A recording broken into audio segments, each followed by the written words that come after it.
I don't think I could do a job that I didn't feel a great passion for.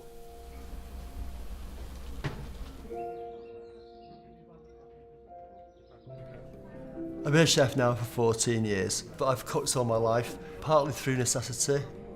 My mother's cooking wasn't great either. I'm not one of these people who's going to say I learned everything from my mother, because, bless her soul, her cooking wasn't the best.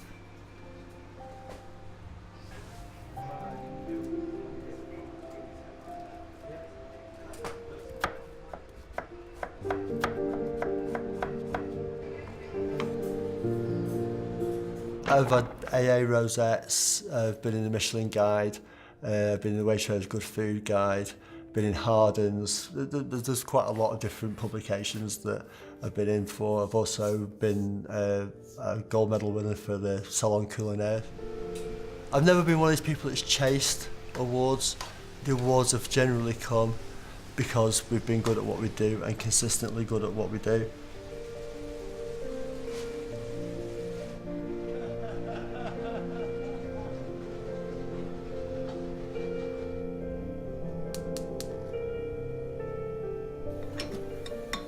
You actually enjoy all of it. The hours, the pay, the sweatiness, the heat, the stress and everything else that goes with the job. That's the key to it. If you think it's hard, then you're in the wrong place to start with. I actually enjoy the madness of service when it gets really, really busy and your brain's having to work at 100 miles an hour and concentrate on the quality of the food that you're presenting, the checks that are coming in, what can go out next. It's almost like a bit of an adrenaline rush.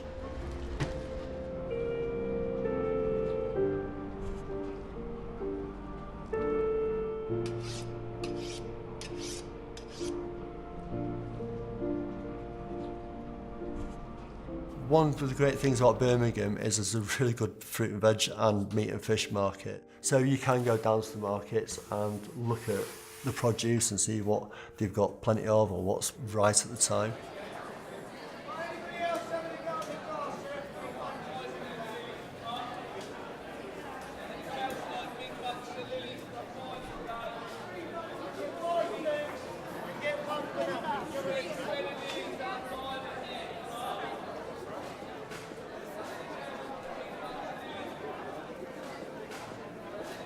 I'd be lying if every chef on this planet at some point hasn't looked at themselves in the mirror and goes, why am I doing this? Why am I going back to work the next day? Especially after a bad service. Don't get me wrong, it's very rare that it happens, but every chef everywhere has had a bad service and they've come away and they've gone, I can't do this anymore, I don't want to do this anymore. I've just had a really bad day in the kitchen, everything's gone wrong. But then there's part of you that has to cook. And it's not necessarily, I can take 2 weeks off work. Very rarely have I taken 2 weeks off work, but when you do, by that second week, you start to get this itch. It is almost like an addiction. You have to cook. There's no choice. You have to get back in the kitchen and do it again. You walk away from a bad service, you look yourself in the mirror, and you go, I can do this, there's no problem with this.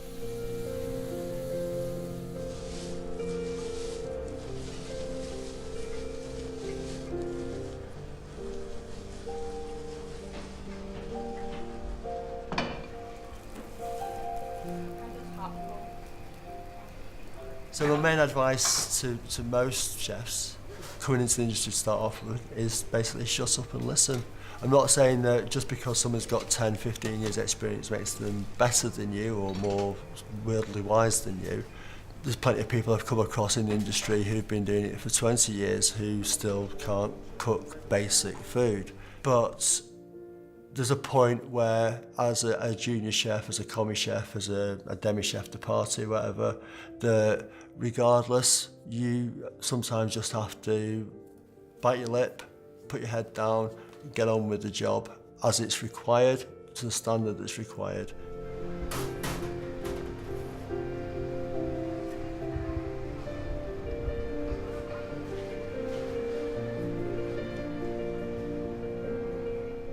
I couldn't go and do a 9 to 5 job. I couldn't go and do something that was just there to pay the bills. The financial side of it, the financial rewards come as you progress through this job as a career, but it's not the main driving force. The main driving force is that you are passionate about what you do. At the end of the day, if everything else has gone wrong but all the customers are happy and you've done a good job that day, you can walk away satisfied.